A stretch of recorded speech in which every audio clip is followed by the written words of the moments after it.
Et c'est pour la première fois de ma vie que je réalise que je suis peut-être au départ de quelque chose et que moi aussi je peux y aller. Entre décembre, février, janvier et tout, je perds quand même un petit peu de poids. Donc, visuellement, moi, à la base, j'ai commencé le sport parce que je me détestais. Et aujourd'hui, je continue le sport parce que je m'aime. Bienvenue dans la matrescence.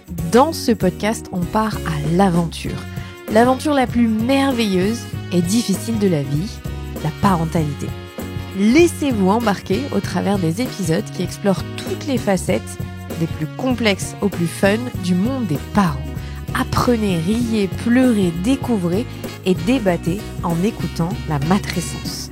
Nous avons une mission, vous donner des clés pour vous accompagner à n'importe quelle phase de votre parentalité.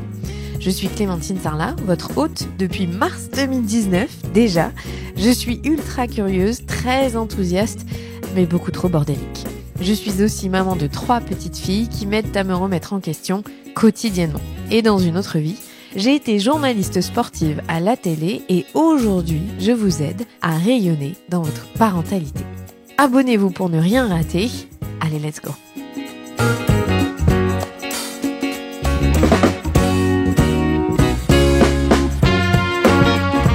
On a toutes et tous grandi avec un rapport au corps différent. Et aujourd'hui, j'avais envie que vous puissiez entendre le témoignage inspirant d'Alison Cavaillé qui, après des années à lutter contre son corps, a découvert le chemin de la force, mais a aussi découvert le chemin de la puissance de son corps.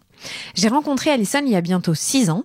D'ailleurs, j'ai enregistré 2 épisodes déjà avec elle, que vous pouvez réécouter ou découvrir si vous avez envie. Je l'ai rencontrée alors que sa marque, Tajine Banane, commençait à se faire un nom. Je l'ai vue évoluer, gérer 3 enfants, dont un tout petit. Je l'ai vue gérer un allaitement long. Je l'ai vue gérer une boîte en pleine expansion. Mais j'ai aussi vu son stress et les premiers signes sur son corps. La prise de poids d'abord, au fil des ans, qui est venue masquer sa sédentarité et les difficultés. Et puis j'ai assisté à sa renaissance, à ses multiples déclics. J'ai vu cette femme incroyable reprendre le pouvoir et tomber d'amour pour le sport. Cet épisode est émouvant, drôle, intense, inspirant. Bref, il est à l'image d'Alison et j'espère qu'il vous aidera à vous lancer si vous aussi vous hésitez. Nous avons enregistré au Club Med de Serre Chevalier lors du Podcast Club pendant un moment privilégié axé autour du sport justement. Et je voulais dire un grand merci à Mathieu Stéphanie et à Orso Média d'avoir pu permettre l'enregistrement de cet épisode.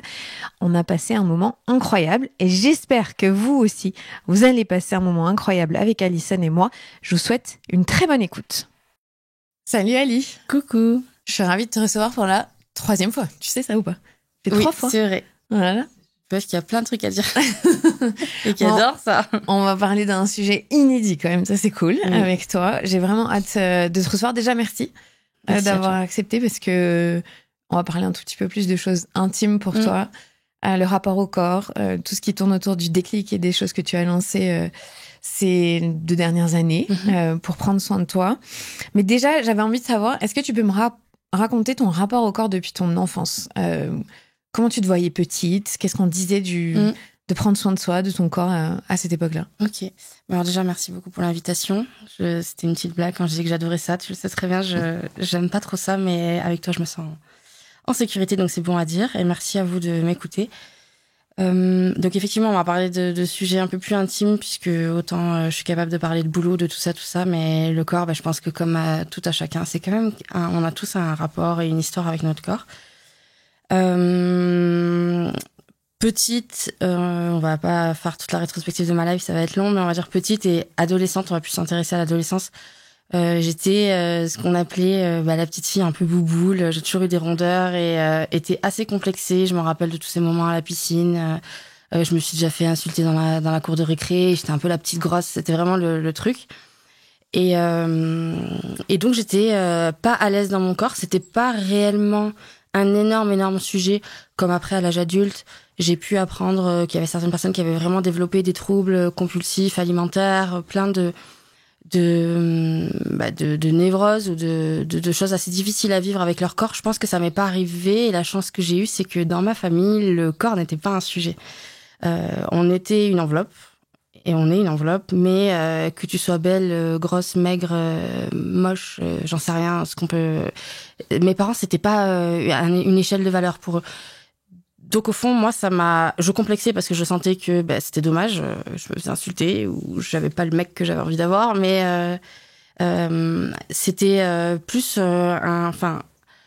genre comme si c'était une fatalité, quoi. Genre j'étais une petite grosse, donc je développais d'autres trucs, je faisais rire les autres, et je me cachais derrière tout ça jusqu'à je pense la première ou terminale, je sais pas, il y a eu un été, je sais pas ce que j'ai fait, j'ai dû vivre d'amour et d'eau fraîche, mais j'ai perdu un peu de poids, et quand je suis revenue à l'école, comme si le regard des autres avait totalement changé sur moi.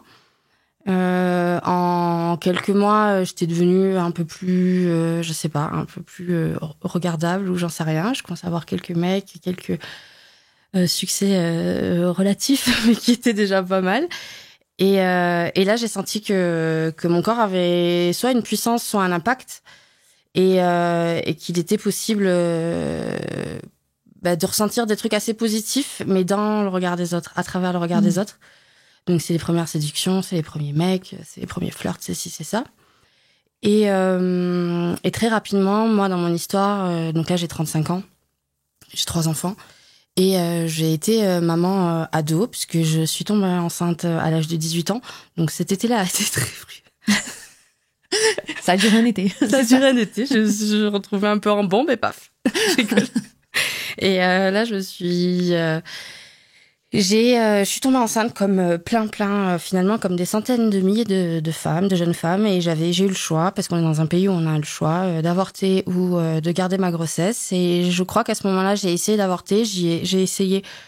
C'est assez marrant d'entendre quelqu'un dire j'ai essayé d'avorter, mais je voulais autant de ce bébé que je pensais ne pas être capable de l'avoir, que c'était pas ni le bon moment. Puis tout autour de moi, mon environnement social, à part mes parents qui ont tout de suite été pro-choix, donc mon choix, mon corps, mais tout le reste c'était mais genre ne fais surtout pas ça, tu vas rater ta vie. Et j'ai essayé d'avorter, j'y suis allée, et puis j'ai pas réussi, et j'ai un petit garçon j'ai un ado qui a 17 ans aujourd'hui, avec qui on a une relation incroyable. Mais cette étape grossesse, dans mon cheminement de corps, elle n'est pas anodine, puisque je suis passée d'un corps d'adolescente à un corps de femme du jour au lendemain, à un corps que tu commences un peu à kiffer, ou juste à apprivoiser, et à savoir qu'il peut avoir de l'impact, qu'il peut séduire, qui peut te plaire quand tu te croises dans un miroir, que tu peux mettre en valeur ou pas, etc., à un corps que tu subis, puisque la grossesse est un corps qu'on subit, je trouve, plus ou moins bien évidemment en fonction de tes choix de vie, mais à l'époque c'était totalement subi, et avec un corps qui devient vraiment au summum de son pouvoir de femme, donc de mère, et qui rapidement entre guillemets, moi c'est comme ça que je l'ai ressenti, qui rapidement a été dégradé au moment même où je commençais à me dire j'ai ça. Donc je me suis retrouvée avec un corps postpartum, avec un corps avec un ventre un peu plus mou, des seins qui sont bien moins fermes et bien moins hauts que quelques mois auparavant. Et donc je crois que dans ma construction déjà, il y a eu un truc de je sais pas trop je sais pas où me placer, quoi. Genre ce corps, j'ai même pas le temps de comprendre comment il fonctionne, qu'il a déjà été transformé, qu'il appartient déjà aussi à quelqu'un d'autre, entre guillemets, puisque j'ai essayé d'allaiter mon fils à 18 ans, donc je me suis dit que c'était quelque chose de naturel, parce que j'avais vu ma mère allaiter mon frère, donc je prends le bébé, je le mets au sein, puis ça se passe pas vraiment comme ça, donc ça a été beaucoup plus difficile, donc ça m'a mis aussi un rapport à ma poitrine différent. Et voilà, et j'ai grandi comme ça. Après, j'ai une relation qui a été extrêmement toxique avec le papa donc de mon fils Noam, avec qui j'ai eu une petite sœur qui s'appelle Mali 4-5 ans plus tard. Et cette relation a été extrêmement difficile, parce que ça a été aussi ma première relation d'amour, qui plus est familiale. Et sur le long sexuel, avec qui j'ai eu mes premiers rapports, et surtout mon premier miroir, ça a été lui, parce que comme je le disais, je pense que je me suis construite aussi avec le regard des autres, sans penser que j'avais le temps de me construire un regard sur moi-même. Et son regard à lui et dans notre relation, c'était que mensonge, violence. Notre relation a été très très difficile. Et donc je me suis construite avec une très peu d'estime de ma personne et de ce que je pouvais représenter. Il y a eu énormément de tromperies, énormément de choses qui maintenant, je sais pas combien d'années plus tard, ça y est, c'est pensé et c'est derrière. Mais finalement, quand tu te construis en tant que femme et quand t'es trompée tout le temps, t'as juste la sensation d'être pas grand-chose qui vaut grand-chose. Et quand t'es salie, trompée, mentie, enfin, t'as quand même... je pense que c'est plus facile à gérer quand on est déjà bien construit que quand on est en construction. Et voilà, jusqu'à maintenant, à peu près. T'avais quel rapport avec le sport quand t'es devenue adolescente?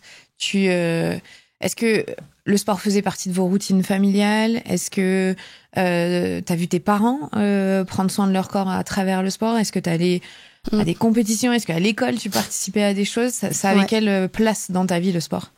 Alors, le sport n'avait absolument aucune place dans ma vie. Mon frère faisait du sport. Mon petit frère, à 4 ans et demi de moins que moi, il faisait du foot pendant des années et tout. Je pense que mon père était actif, pas forcément sportif, mais actif quand il était jeune. Et ma mère, je l'ai jamais vue faire du sport. Le sport et on va dire, l'activité physique n'avait pas grande valeur chez moi. Je pense que mes parents, ça leur aurait pas dérangé que j'en fasse. J'ai essayé de faire un peu de foot, mais dès qu'il faisait un peu froid ou qu'il pleuvait, j'y allais pas. Et c'était pas dans leur échelle de valeur. C'était pas quelque chose qu'on a regardé la Coupe du Monde comme tout le monde, mais c'était pas un sujet chez nous. On avait des amis qui allaient courir et tout, mais j'ai jamais vu mes parents. Le seul sport la seule activité physique que je me rappelle avoir fait avec eux, c'était la marche digestive du dimanche en famille, ou la petite balade quand même autour de notre maison parce qu'on habitait à la campagne une fois de temps en temps, ou prendre un vélo, mais ça n'a jamais été hyper significatif et ni marquant dans nos relations. En tout cas, ça n'a pas été un fil conducteur chez moi. Et le seul sport que je faisais réellement, c'était celui qu'on faisait au collège ou au lycée. Et là, clairement, t'inquiète, je suis genre la pro de la dispense, la pro du j'ai mal au ventre, j'ai mal à la tête. Vas-y, viens, je te fais une blague, je t'enfume et je te laisse faire 2 tours de plus et moi j'attends derrière un arbre. La gymnastique, pire moment de ma vie. Où tout le monde faisait des trucs de dingue sur les barres et tout, et moi j'avais pris, t'as toujours plusieurs options, et moi j'avais pris la petite option où tu faisais une roulade, clac, tu t'arrêtais, tu faisais ça et tu mettais 2 points de plus, et ça c'était moi quoi. Et que des trucs comme ça. J'étais la nulle, je pense que j'étais la nulle en sport de ouf, et mais sans me dire que j'étais nulle en sport, c'était juste pas fait pour moi. Tout comme, je sais pas, moi il y en a qui vont dire qu'ils sont forts en français, forts en maths, moi j'étais nulle en sport. Et il y avait même pas de sujet à me dire peut-être que je peux évoluer sur ce trimestre, ou peut-être que ce sport-là, le volley, ça a l'air un peu pas mal, je vais me donner un peu et puis je vais m'éclater. Non, j'étais nulle en sport. Et pour moi, quand je voyais les 2 heures de sport dans l'agenda, c'était des 2 heures où j'allais rien faire, j'allais juste papoter, rigoler et perdre du temps et dans le meilleur des cas, me marrer. Dans le pire des cas, c'était un vrai supplice parce que les premières séances de sport, enfin du moins les cours de sport collège-lycée, je trouve que c'est un moment où tu crées des réels... En fait, ça clive énormément parce qu'il y a celles et ceux qui ont un rapport normal avec l'activité physique. Il y a celles et ceux qui arrivent avec un handicap -20. Je parle même pas d'handicap physique et mental parce que là, on est encore sur notre stratosphère, mais l'handicap -20 de 0 éducation au sport, et donc en fait on arrive déjà dans nos têtes en se disant on est complètement naze, on est nul, et c'est que des moments, je trouve, hyper discriminatoires, même si peut-être qu'aujourd'hui ça a changé parce que je suis un dinosaure, mais nous, fallait passer devant tout le monde. À la natation, il y avait quand même des groupes, et ça paraît logique, mais des groupes de sport en fonction des niveaux, donc t'es forcément direct dans le sport, dans le niveau le plus nul. Et même si on te dit oui, c'est le niveau débutant, non, tu sais que les populaires, ils sont dans le niveau 4, toi t'es niveau 1, t'as avec ton bonnet, tu ressembles à rien, t'es ado, t'as tes petits seins comme ça qui sont à travers le maillot, tu plonges, les gens ils plongent, toi tu fais une bombe, mais t'as même pas voulu faire une bombe. Genre t'as quand même tout un truc où tout est humiliant et tu te sens humilié, parce que je pense que ça l'est pas forcément, mais tu te sens humilié. Et moi, je me rappelle quand j'avais piscine, la veille, c'était angoisse. angoisse sur angoisse. Le corps, je vais être naze. Les meufs, elles faisaient une brasse, clac, clac. T'as l'impression que c'était fluide. Moi, je prenais l'eau et tout. Enfin, il y a en fait aucun feeling avec l'activité sportive, et même les personnes qui débutaient le cross et tout, qui n'avaient pas forcément fait. Mais étant donné qu'elles avaient un passif ou une certaine affinité avec l'activité physique, c'était faisable. Alors que quand tu as zéro affinité avec l'activité physique, ton corps ne sait absolument pas se mouvoir dans l'espace, tu sais pas quoi aligner un pied devant l'autre, t'as pas de feeling. Et plus tu rajoutes à ça quelques complexes, quelques regards, la gymnastique pareil, on se rappelle tous, en gym tu passais devant tout le monde. Tu passais devant tout le monde. Donc si t'étais cool et t'étais à l'aise, c'était génial. Mais quand t'étais nul, tout le monde t'attendait comme ça. Les gens, ils savaient que ça allait être le moment gaulerie tu vois, de la semaine. C'était toi, en fait. Et tu fais une petite blague, tu rigoles, ça dédramatise. Mais au fond de toi, t'es fracassé, quoi. C'est hyper dur. Et après, dans le bulletin scolaire, quand tu le montres à tes parents, c'est marrant parce que ça, j'ai oublié pendant très très longtemps et je m'en suis rendu compte en le faisant moi-même. Que je crois que mes parents ne regardaient même pas la ligne sport, ils en avaient strictement rien à faire. Déjà parce qu'ils savaient que je devais avoir 10 ou 11, mais je pense que la meuf me mettait 10 ou 11 parce que j'ai fait acte de présence. Et deuxièmement, comme je me répète, c'était pas dans leur échelle de valeur, c'était pas une matière qui était importante, et donc on s'en foutait complet. Et moi, c'était une matière où je m'en foutais d'avoir une vieille appréciation, parce qu'elle comptait pas. Et la plupart du temps, en plus, l'activité physique, elle est tout en bas, à côté de la musique. Et on se dit toujours, le sport et la musique, tout le monde s'en fout. Et avec l'art plastique aussi. Et donc ça a fait ça. Et si je te dis ça, c'est parce que je l'ai fait aussi avec mes enfants. Et je m'en rends compte maintenant. Et je m'en suis rendu compte littéralement il y a 2 semaines quand j'ai reçu le bulletin scolaire de ma fille qui est en 5e. J'ai regardé français maths et je suis descendue. J'ai regardé le sport en 3e.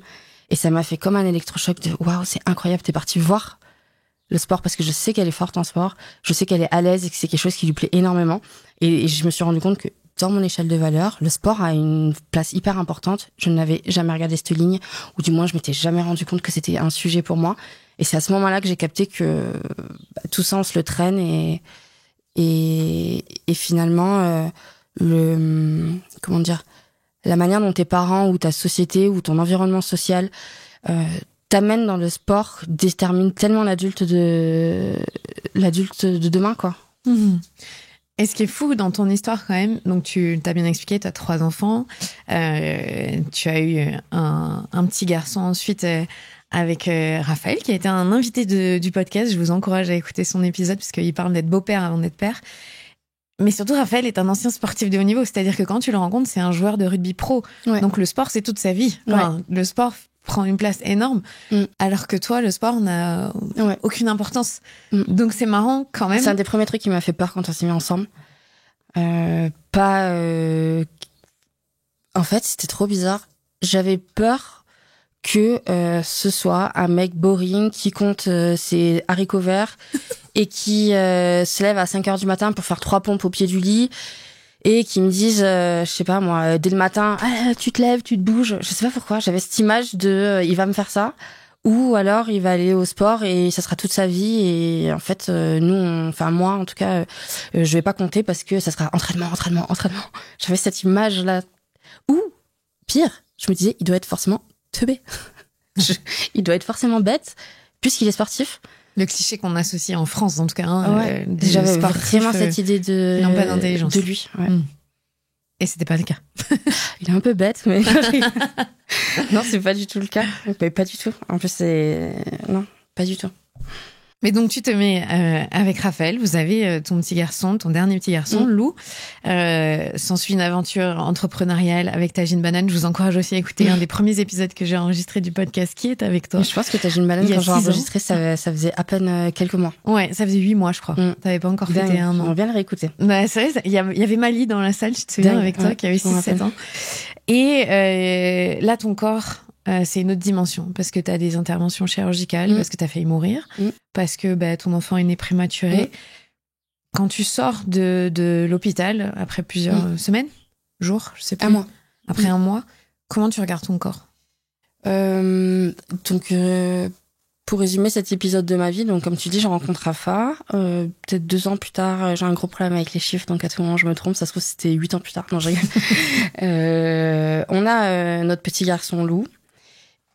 Et donc je tombe enceinte, la grossesse se passe bien, et à 8 mois de grossesse à peu près, 7 mois et demi, j'ai très très mal, je vomis et tout. Bref, je vais à l'hôpital et on se rend compte que je fais une appendicite pendant ma grossesse. Donc l'appendicite, normalement, c'est le genre de truc que tu fais à 7 ans et demi en colo, mais pas enceinte. C'était pas cool. Et là, donc je me fais opérer une première fois avec lui. Je vous passe les détails. Ça se passe pas très bien. Je me retrouve à être réhospitalisée une semaine après, césarienne d'urgence, pour sauver mon bébé qui fut sauf, heureusement, et pour me sauver à moi aussi parce que j'étais en train de faire un choc toxique. Et 3 jours après la césarienne d'urgence, donc césarienne d'urgence, déjà je ferme les yeux, je me réveille, mon enfant est né, et j'ai rien vu, rien senti, rien vécu. Et césarienne d'urgence aussi dans la douleur, parce que je suis en plein choc toxique, donc j'ai le ventre hyper douloureux, une fièvre de cheval, enfin quelque chose d'hyper traumatique finalement. Et 3 jours après la naissance de mon enfant, je repars au bloc, et là on me fait ce qu'on appelle une laparotomie, donc c'est ouvrir le ventre en deux de façon verticale pour aller parer, ce que ça veut dire, donc pour aller nettoyer le péritoine de toute cette infection. S'en est suivi des drains, pas mal de choses ardos, et la naissance de mon fils. Et donc, ton rapport au corps, quand tu découvres finalement Oui. Les cicatrices, la différence du avant-après? Assez mitigé, dans le sens où j'ai failli mourir, et j'ai la sensation que mon corps est défaillant et faible, puisque là, je suis passée à sincèrement 2 doigts de la mort, et mon bébé aussi. Donc je l'ai trouvé nul, genre de même pas avoir réussi à se relever tout seul d'une appendicite, justement, qui est assez bénin normalement, et en même temps extrêmement fort, de m'avoir donné un bébé, de m'avoir laissé en vie, et de m'avoir permis dans la suite de réussir à allaiter mon bébé, ce qui est tout le centre et le socle de l'histoire de ma vie entrepreneuriale derrière. Et je sors de la maternité avec tous mes kilos envolés de grossesse, bien évidemment, puisque j'ai été nourrie avec une sonde dans le nez et dans la bouche, donc on ressort un peu plus mince. Et là, encore une fois de plus, le regard des autres, où je sors, et la première chose qu'on me dit, c'est « mais t'as tout récupéré ». En fait, j'ai juste failli crever. Donc, ouais. Et ça te ramène quelque chose, et ça renourrit l'ado, l'enfant, qui a été valorisé qu'à partir du moment où elle a perdu du poids. Donc, je suis sortie de tout ça pas si mal, finalement. Pas si mal, parce que je suis en vie, parce que je rentre dans mon jean direct, façon de parler, je pouvais absolument pas mettre de jean pendant 3 mois, mais pas si mal. Ce qui s'est passé dans la foulée, c'est on est un peu maso. 1 an plus tard, on a voulu agrandir notre famille, parce qu'on avait vraiment envie d'avoir 2 enfants ensemble et rapprochés, et puis après on n'en parle plus. Donc cette grossesse, on l'a eue, et il s'avère que ça a été une grossesse extra-utérine, donc je me suis fait à nouveau opérer en urgence, j'ai perdu une trompe. Et derrière, on a essayé pendant 1 an d'avoir un bébé, jusqu'à ce qu'on se rende compte, que l'autre était trop abîmé par tout ce qui s'était passé, etc., etc. Donc je suis infertile. Je découvre à ce moment-là la stérilité de notre couple. Et je passe 1 an et demi, 2 ans à faire le deuil d'un corps que j'ai réussi à aimer seulement dans la maternité. Parce que c'est un moment où, quand on est en surpoids, ou quand on n'est pas très, très à l'aise dans ses baskets, en tout cas pour moi, c'est le moment où tu as le droit d'être gros, c'est le moment où ton ventre a le droit d'être gros, c'est le moment où tu le trouves beau, ce ventre qui normalement est un peu flagada, que moi je trouvais pas typique de ce qu'on aime des ventres. Là, il est bien rond, il est accepté par la société, on aime ton ventre rond, on aime tes gros seins, on aime... En fait, la femme enceinte, j'avais la sensation que c'était le moment où j'avais le droit d'être... plus ronde, et c'était surtout un moment où je le trouvais hyper fort. J'ai adoré être enceinte, j'ai adoré allaiter, et c'était les seuls moments c'était le seul corps que je connaissais de ma vie de femme, mon corps enceinte et mon corps qui porte des bébés, puisqu'en ayant eu 3 enfants, j'ai à peine 35 ans. Les grossesses durent 9 mois, un petit peu plus short pour la dernière, mais c'est des moments où je trouve mon corps puissant, où je le trouve beau, je le trouve socialement accepté. Et là, on m'annonce que déjà, je pourrais plus vivre ce corps-là. Donc, je vais rester toute ma vie avec le corps que j'avais là, donc un corps avec des cicatrices, flagada, que j'aime pas de ouf et que j'ai pas vraiment appris à aimer, que tout ce que je connais de kiff, je le vivrai plus. Donc, qu'est-ce que je fais de tout ça ? Et voilà. Donc, je me retrouve il y a quelques années là-dedans, avec une boîte en pleine expansion, avec une boîte qui se retrouve victime de son succès, donc avec un rythme très très très prenant.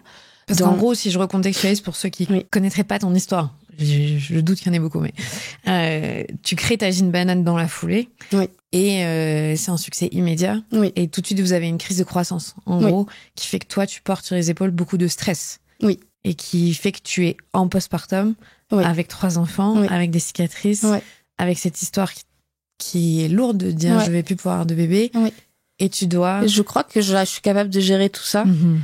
Au moment où j'ai lancé Tajine Banane, toi tu te lances, Bliss Story se lance, et nous les nanas, les mamans, on n'est pas au courant du postpartum, on n'est pas au courant de tout ça, on sait pas que ça existe.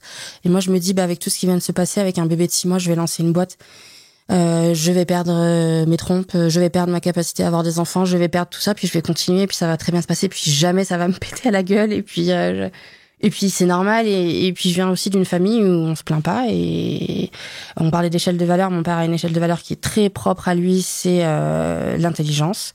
Très important pour lui d'être intelligent, d'être cultivé. Ma mère, c'est le travail. C'est une personne qui travaille énormément. J'étais dans mes échelles de valeur, je me trouvais pas trop conne.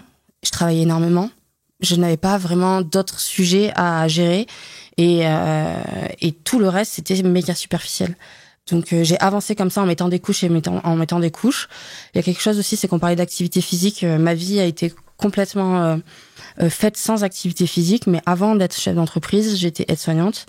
Et au-delà du sport, j'étais en activité physique quotidienne. Une aide-soignante travaille énormément avec son corps. Tu fais 150 000 pas dans les couloirs. Tu manipules des patients, donc tu utilises ta force, tu utilises ton corps entier.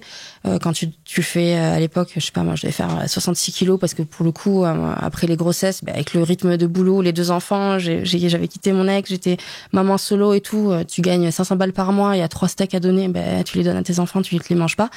Il y a une réalité de précarité aussi là-dedans. Et donc, quand tu vas faire tes 10 000 pas dans ton couloir, je te dis que ton corps est maintenu. Et ça, je suis restée là-dedans et c'était suffisant. Parce que j'avais un corps qui était en activité.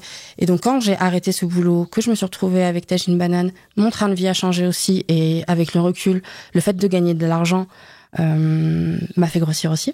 Je me suis fait beaucoup plus de restos, je me suis fait beaucoup plus plaisir. J'étais un peu dans un truc d'abondance aussi. Quelque chose que j'avais pas forcément trop vécu. En mode Club Med et compagnie. Et bien, mine de rien, c'est quand même un changement total de mode de vie. Et plus de marche, plus de patients à manipuler, assise derrière un bureau pour la première fois de ma vie. Et le stress, je découvre le stress alors que je suis une meuf qui n'a jamais stressé de toute ma vie. Je découvre le stress, je passe mon temps à dire que je ne suis pas stressée alors qu'en fait je suis rongée par le stress. Mon frère avec qui je partage la boîte perd 15 kilos, j'en prends 15. Il y a cette grossesse nerveuse que j'aurais jamais eue, il y a ce stress, il y a la sédentarité, il y a une espèce de cocktail comme ça qui se met en place, assez pernicieux, que tu captes pas trop. Tu prends 1 kilo, tu prends 2 kilos, je commence Tajine Banane, je fais une taille S, je passe à la M, je passe à la L, je commence à mettre du XL, je passe au double XL. Bon, c'est marrant, je connais tout mon sizing, je connais toutes mes fringues. Et puis, ton jean est trop serré, t'en achètes un autre. T'achètes.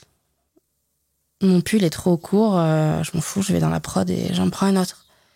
Et ça a été comme ça pendant, je pense, 2 ans, où j'ai pris tous ces kilos, où là, tu peux plus du tout te blairer parce que c'était pas des kilos que j'avais décidé de prendre, c'était pas des kilos qui, dans ma tête, m'appartenaient, c'était vraiment... chaque kilo était un poids d'un truc pas réglé, chaque kilo était un poids de cette boîte qui commençait à me peser. Et moi, la manière dont je vois les choses, j'ai la sensation d'avoir mangé mon entreprise à ce moment-là, quoi. Genre, tout ce que je vivais qui était hyper dur, j'avais aucun moyen de le défouler. Je pouvais pas le défouler sur mes gosses, je pouvais pas le défouler sur mon mari. Je l'ai défoulé aussi dans des mauvais choix, je l'ai défoulé dans un mauvais management, je l'ai défoulé dans plein de trucs négatifs. Et le plus gros négatif, finalement, ça a été sur moi-même, où je me suis totalement perdue dans mes valeurs, perdue dans mon image. Donc après, ça veut dire que tu te montres de moins en moins, puisque dès que t'as un retour vidéo, t'es là, oh, mais comment je fais grosse? Non, en fait, meuf, t'as pris 25 kilos. Genre, la vidéo n'a rien fait, tu vois. Voilà. Et tu te caches un peu derrière tout ça, donc tu te montres un peu moins, tu te sapes un peu plus large, tu te regardes pas. Tu baises avec ton mec, t'éteins la lumière. Tu fais en fait toute un espèce de stratégie d'évitement de toi-même parce que ton corps, on s'en fout. Parce qu'on t'a jamais dit que ton corps était important. On t'a jamais... tu les vois, les meufs, elles, si, ça y est, je te parle d'un truc de autant matrescence et tout, on savait pas, mais il y a 3 ans, j'avais Instagram quand même. Donc je vois les discours, les ci, les ça, mais c'est comme si c'était d'autres types de personnes. C'était des personnes sportives. Moi, je suis pas sportive. Moi, je suis Aïsson, je suis tout plein d'autres trucs, mais je ne suis pas quelqu'un de sportif, donc je n'ai pas ce truc. J'essaye de contrôler un peu mon alimentation parce que ces 25 ou 30 kilos que j'ai pris, je les ai pas pris en respirant de l'air. J'ai forcément compensé sur mon assiette. Donc, assiette que je gérais très très bien finalement depuis des années, que je savais, j'avais perdu mes kilos de grossesse, je savais si je faisais 1 ou 2 excès. En fait, j'avais toujours cette balance interne où j'étais dans un middle. Enfin, j'étais ni mince ni grosse, mais j'étais, comme on dit, taille moyenne, dans un corps qui me déplaisait pas, qui ne m'a jamais plu, mais qui ne me déplaisait pas, et qui pouvait m'accompagner comme ça sur quelques aventures. Et là, totale perte de contrôle, je me resserre, je mange beaucoup plus que d'habitude, je mange des choses qui me font culpabiliser, je me retrouve à me coucher le soir en me disant oh, putain, tout ce que t'as bouffé et tout, genre, avec des sentiments que j'avais jamais vécu et que je trouvais juste horribles, qui me correspondent pas aussi d'un point de vue personnalité. Je suis quelqu'un qui aime bien avoir le contrôle de... Je veux quelque chose, j'y vais. Je veux quelque chose, je l'ai.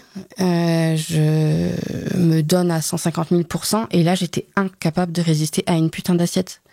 Alors que j'avais déjà vécu 1000 vies et que j'avais survécu à 1000 vies, et j'étais pas capable de survivre à mon assiette. Et ça, tu continues. Tu vis, parce qu'on va en parler, je pense, des petits déclics. Tu vis des choses. Je vais peut-être te laisser me poser des questions. Du coup, est-ce que tu te rappelles d'un moment, je crois que tu l'as pas mal évoqué, où tu t'es vue et où tu dis à Rafa cette phrase-là, qu'est-ce que je fais grosse ? Et lui, il te répond, t'es comme ça. Mais avec beaucoup de bienveillance et de gentillesse. Ouais, toujours, mais il a toujours été méga honnête. Raph m'a toujours dit dans tous ces moments, parce que ça a été des questions qu'on m'a beaucoup posées, parfois même un peu sur Instagram, et que j'ai pas trop réussi à aborder, parce que c'est de l'intime et qu'il y a toujours, j'ai un peu, voilà. Mon mec, dans tout ça, parce que qui dit mon mec ou ma meuf, c'est exactement pareil. Finalement, c'est le couple, donc une personne qui t'a à un point B et la vie, et puis après tu es une personne point C. En plus, enfin, en positif, en négatif, on s'en fiche. Ça, c'est encore une fois de plus, chacun, c'est le couple qui doit te déterminer ça. Est-ce que ça a été un sujet pour lui ou pas? Pendant longtemps, très très longtemps, si je veux être très honnête, j'ai cru que ça l'avait pas vraiment été, parce qu'il a toujours été très bienveillant avec moi. Il m'a jamais, pas encore heureux, mais c'est fou de dire ça, mais malheureusement, c'est pas le cas tout le temps. Il m'a jamais dénigré, il m'a jamais insulté, il m'a jamais regardé à un point où je me suis dit, ouh là là, ça va pas. Il m'a toujours désiré. Je revois des fois des photos de nous, il est trop content, il a les mêmes, c'est le même mec, quoi. Le même mec avec pas la même meuf.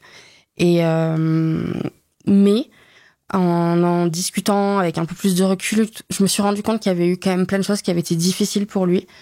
Je pense que Rafa, ça a toujours été un mec où, je vais être honnête, hein, le corps, la sexualité, l'intimité est très importante pour plein de gens, mais particulièrement pour cette personne. Me retrouver, que je sois sa nana. Et c'était pas le fait d'avoir pris des kilos qui était dérangeant. C'était le fait que sa meuf avait changé. C'était le fait que je veuille pas qu'il rentre dans la salle de bain avec moi. Que ce que je disais, que j'éteigne la lumière. Que quand on faisait l'amour, ça paraît cliché, mais en tout cas, c'était le cas. Une condition physique de chips, mine de rien, dans les ébats, c'est différent. Ça l'était, je parle pas pour tout le monde, mais pour moi, ça a été différent. Un petit peu moins YOLO, quoi. Un petit peu plus straight to the point. Et ça l'a coûté. Ça, c'était pénible. Ça, c'était différent. Et ça, c'était dommage parce que c'était pas sa meuf. Et il me l'a jamais remarqué. Et ce qui était le plus dur pour lui, ça a été pas que je me mente, Mais que je veuille changer toutes les 4 matins et que j'y arrive pas. Parce qu'il y a quand même plein de moments où tu as conscience de tout ça. Donc il y a des fois où tu te caches et tu vas mettre un pantalon un peu plus large. Et puis il y a toutes ces fois où tu te dis le vendredi, lundi, c'est fini. Ou lundi, j'arrête. Ou lundi, je me mets au sport. Ou lundi, je bouffe que de la salade. Ou je sais pas ce qu'on peut se dire d'idiot. Mais il y a toujours ce truc de je commence lundi et lundi, c'est fini. Ou allez, au 1er janvier. Ou j'en sais rien. Et lundi arrive, et puis mardi, et puis mercredi, et puis t'as pas démarré. Et ça, quand t'es le partenaire, quand t'es celui d'à côté ou celle d'à côté, j'imagine que ça doit être lourd parce que ça dure des mois et ça dure presque des années. Et un de mes traits de caractère, ça a été toujours la détermination. Et là, il y a comme une partie aussi de moi qui cassait à ses yeux, tu vois. Il se dit, ok, mais ta déter, elle est où, tu vois? Et étant donné que je suis avec quelqu'un de sportif, qui sont capables de partir en Thaïlande, se faire un mois entre copains, à boire des bières et manger des chips, et puis quand c'est l'heure de l'entraînement, ils vont se buter derrière un terrain et reprendre une shape en 3 semaines, et toi t'es là derrière, j'arrête lundi, et puis lundi t'es même pas capable de pas trop servir tes pattes, tu vois. Donc ça, c'était pas compréhensible, pas trop patient là-dessus. Et sans parler de tous les trucs que j'ai essayé d'acheter, genre de régime, des nanas, où je dépensais un fric fou. Ils voyaient des colis arriver et ils me regardaient et faisaient, tu fais n'importe quoi. C'était trop chiant. Arrive août 2022. Il te demande en mariage. Ah oui. Quand vous êtes en voyage. Ouais. Et ça, est-ce que pour toi, c'est aussi un des premiers déclics? Ouais, de fou. Donc il me demande en mariage. C'est trop bien. T'as vu, je connais bien les dates. Hein. Ouais, c'est vrai. Moi, tu m'as regardé genre août 2022. C'est quoi? C'était hyper loin. Août 2022, qu'est-ce que j'ai fait? Août 2022, effectivement, il me demande en mariage. Trop contente, tout ça. Et genre presque le lendemain. Donc normalement, t'es un peu sur ton petit nuage. Le lendemain, je me dis, comment je vais faire? Pas pour cette putain de robe de mariée qui excite tout le monde et qui, moi, n'était pas du tout mon sujet. J'aime pas les robes en plus. Moi, c'était plus de me dire comment mon futur mari, va m'épouser et épouser la meuf dont il est pas tombé amoureux. Genre, j'étais juste ça. S'il m'avait croisé là, à ce moment-là, en août 2022, dans la rue, est-ce qu'il m'aurait regardé? Je suis pas sûre, tu vois. Genre, est-ce qu'il se serait dit, je vais aller là, lui faire un petit message, tout ça? Peut-être pas. Et donc, du coup, pourquoi il va se marier avec une nana qui, physiquement, et même un peu moralement, et même un peu, beaucoup, moralement et physiquement, pourquoi elle ne ressemble pas à celle dont il est tombé amoureux? Et j'étais totalement consciente qu'à ce moment-là, il m'a demandé par amour, mais je me suis dit qu'il était hors de question qu'il se marie pas avec la même meuf. Et ça a été le premier gros parpaing dans la tronche de tout ce cheminement derrière, qui était un parpaing finalement aussi de regard de l'autre, qui n'était pas du tout pour moi. À ce moment-là, je me dis pas ça. Ah, ça serait trop bien que tu perdes quelques kilos pour te sentir en forme et mettre un pied devant l'autre et arriver à bouger un peu plus. Non, je me suis dit, son regard à lui était important pour moi. Et donc de août à décembre, j'essaye. Donc je fais ces départs du lundi qui sont foirés. J'essaye le mercredi, j'essaye le jeudi. Tu les appelles les faux départs. T'as eu plein de faux départs. C'est des faux départs, ouais. Plus ou moins conscientisés, hein. Il y en avait, c'était des vraies stratégies, on aurait dit, j'aurais pu buter quelqu'un. J'avais vraiment tout un plan. Puis lundi arrive et puis il se passe rien. Et la culpabilité est très forte parce que là j'ai une deadline. J'ai un mariage qui doit arriver en septembre 2023. Ce mariage-là, on va pas le bouger. Ce mariage-là, il va se passer. Et si je n'y arrive pas à arriver au mariage avec dans le corps et dans la tête que je mérite, j'aurais échoué. Et là, il n'y a pas de... On verra le mois prochain, on se laisse 6 mois de plus et tout. J'ai une vraie échéance. Février, les premiers essayages de robe de mariée, pire moment de ma vie. Déjà, je trouve que c'est nul. C'est plan-plan, bon bref, c'est un autre sujet. C'est hyper stéréotypé. Et votre mari, vous croyez qu'il va vous aimer dans cette robe? Je sais pas, peut-être demande-moi si moi je m'aime déjà dans cette robe. Il y a plein de trucs que j'ai pas du tout aimé, passons. Moi, grâce à toi, juste, je me suis mariée en robe tagine banane et j'ai beaucoup aimé porter ta robe. Ouais, merci, c'est gentil. Et là, voilà, on est vraiment dans un truc de tu dois t'emballer. Tu payes un truc à 3-4 000 balles pour t'emballer. pour ton mari. C'est genre vraiment... et tout le monde trouve ça normal. Bref. Et je m'emballe quand même, je joue le jeu et tout. Et je me retrouve à choisir des robes, à chercher des robes qui ne me grossissent pas, qui me vont pas trop mal, et pas du tout celles que j'aime. Genre, je vois les robes que j'aime, j'attrape celles qui potentiellement peut m'aller. Donc déjà, c'est... Enfin, je sais pas si... Les gens arrivent à s'habiller, normalement, ils s'habillent, ils prennent une fringue, ils l'aiment. Mais quand tu t'habilles pour ton corps, la plupart du temps, t'aimes pas tes fringues. Et c'est quand même un sentiment très bizarre de pas aimer ta peau et de pas aimer ce que tu mets sur ta peau. Mhm. Ça fait quand même un mood un peu particulier. Et tous ces petits moments ont fait que je me suis dit, il est hors de question que je foute une robe que j'aime pas. Il est hors de question que si, il est hors de question que ça. Et j'ai commencé à mettre un pied devant l'autre. En décembre, j'ai pris un coach sportif puisque je n'arrivais pas à contrôler l'assiette, comme je disais. J'arrivais toujours pas. J'ai commencé un peu à arrêter de me resservir des petits détails. Puis t'as toujours tous les gens qui se mettent un peu pro-diététicien, pro-nutritionniste. Il faut que tu boives 1 litre d'eau. Je sais, en fait. Tu demandes à n'importe quelle personne, tout le monde sait. Tu demandes même à quelqu'un qui essaye de perdre du poids depuis 40 ans, il est capable de te dire exactement ce qu'il faut qu'il fasse. C'est pas qu'on sait pas ce qu'il faut faire. C'est qu'on n'est pas câblé. Ou du moins, tu perds le câble pour le faire. Et décembre, je prends un coach sportif. Suite à une grosse discussion, donc c'est plein de petits moments comme ça. Suite à une grosse discussion avec un pote. Alors que j'en ai eu plein des discussions, surtout autour du sport. Je suis entourée que de sportifs qui m'ont dit 150 fois « Ça te ferait du bien d'aller te mettre au sport ?» Oui, je m'en doute. Je sais pas, ce jour-là, c'était le jour où il fallait que je l'entende et tout. Et ce bot me dit « Tiens, si tu veux, je connais le numéro d'un coach. Je trouve qu'il est vraiment bien. » Et c'est un gars qui a un feeling, et peut-être avec les gens non sportifs, puisqu'il y a plein de gens qui l'a accompagné, qui faisaient pas de sport et qui s'y sont mis vraiment et tout. Et moi, j'avais déjà essayé, bien évidemment, plein de coachs sportifs, avec des musiques douteuses et des Marcel douteux. Et le gars, il arrive, il te dit, là, allez, tu vas le faire. Mais c'est pas ça que j'ai envie d'entendre. Et en même temps, et puis des fois, j'ai eu aussi des coachs qui étaient trop, vous êtes fatigué, mais c'est pas grave, mais repose-toi, souffle. Non, en fait, c'est pas ça non plus. Parce que c'était pas les bonnes personnes, c'était pas le bon moment, et que quoi qu'on aurait pu me dire, parce que maintenant, je suis capable de supporter le mec Marcel douteux pendant 1 heure, et il va pas me déranger. Ou presque. Mais c'était pas mon moment.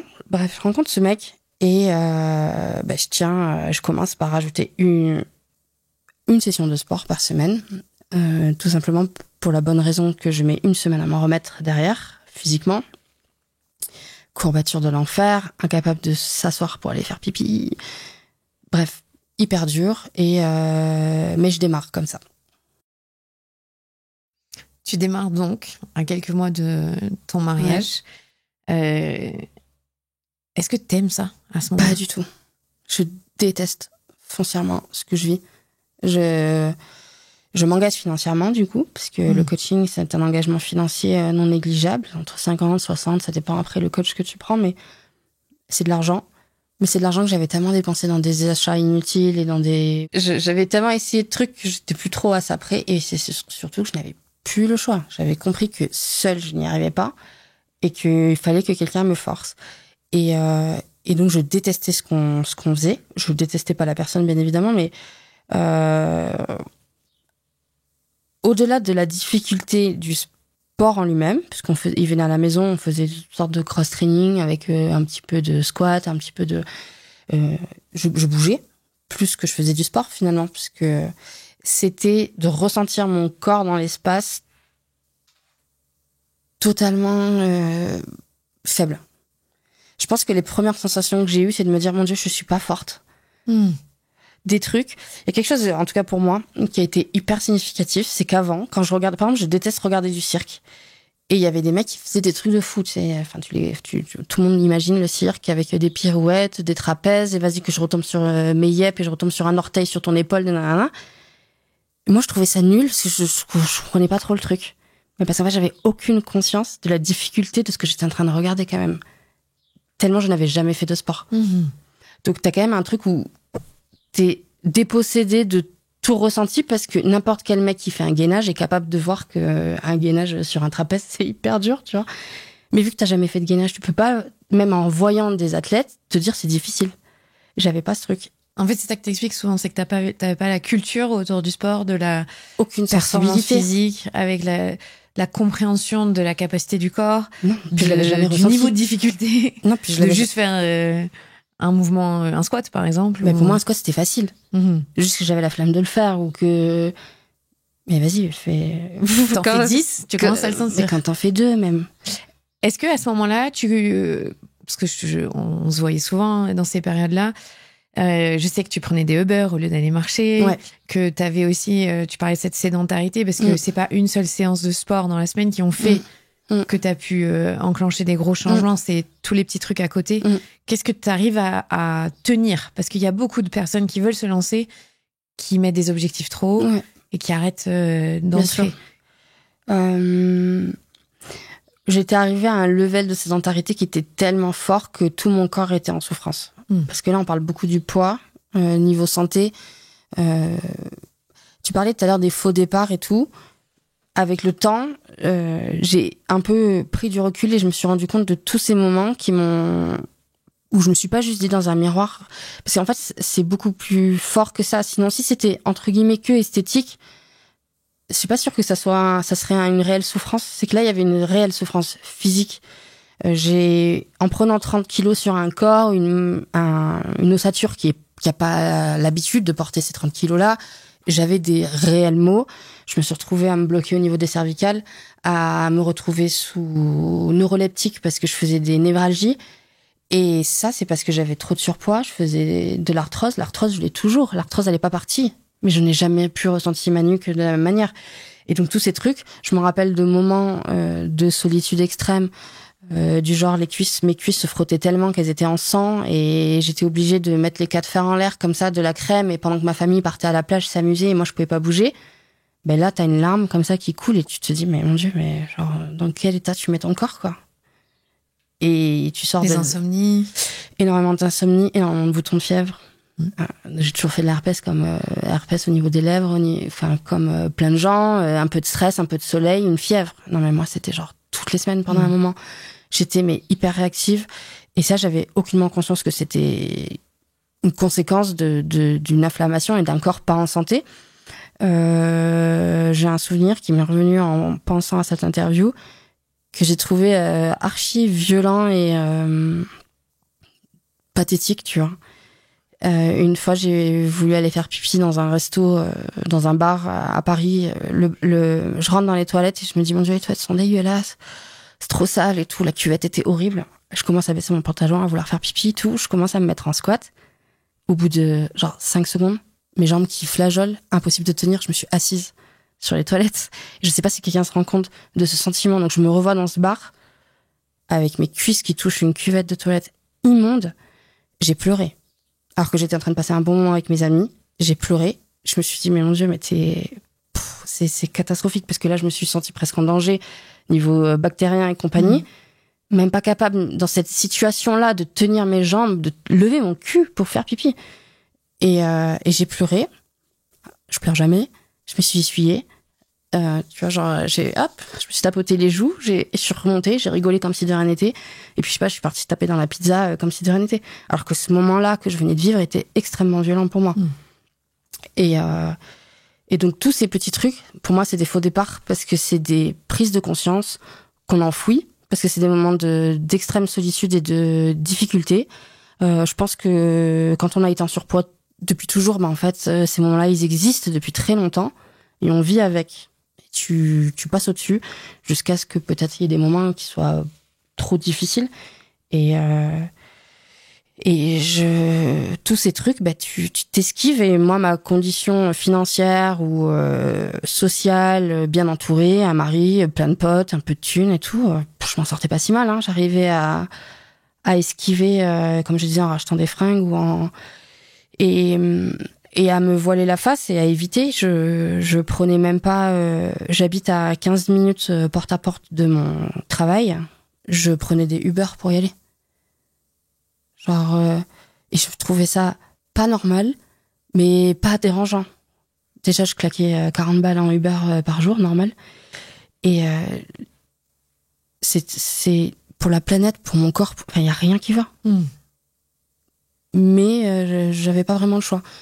Quand j'étais dans des métros en déplacement pro, j'étais capable de faire la queue 10 minutes derrière une nana avec sa poussette et des grosses valises juste pour prendre l'ascenseur. Il y a 4 marches, meuf. J'attendais. Et ça, je me rendais même plus compte. Jusqu'à ce que j'essaye de me bouger et que je crois qu'à ce moment-là, c'était la personne à qui je faisais du sport m'avait clairement dit de ne pas chercher à aller rajouter des séances de sport, de ne pas chercher à enlever des choses de ma vie, mais plutôt à aller rajouter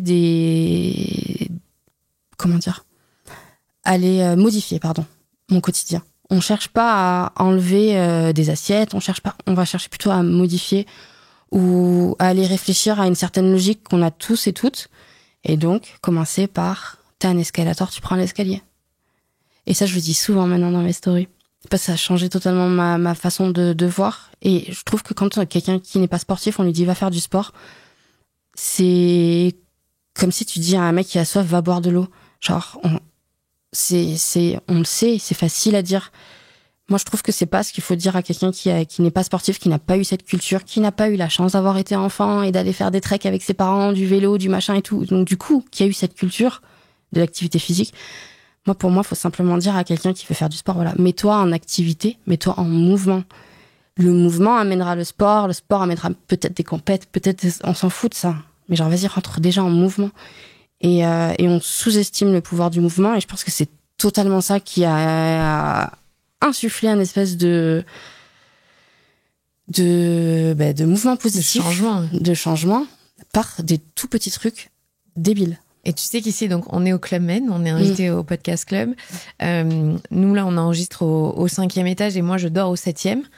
Je ne prends pas l'ascenseur, Alison, je prends les escaliers. Et tu sais pourquoi ?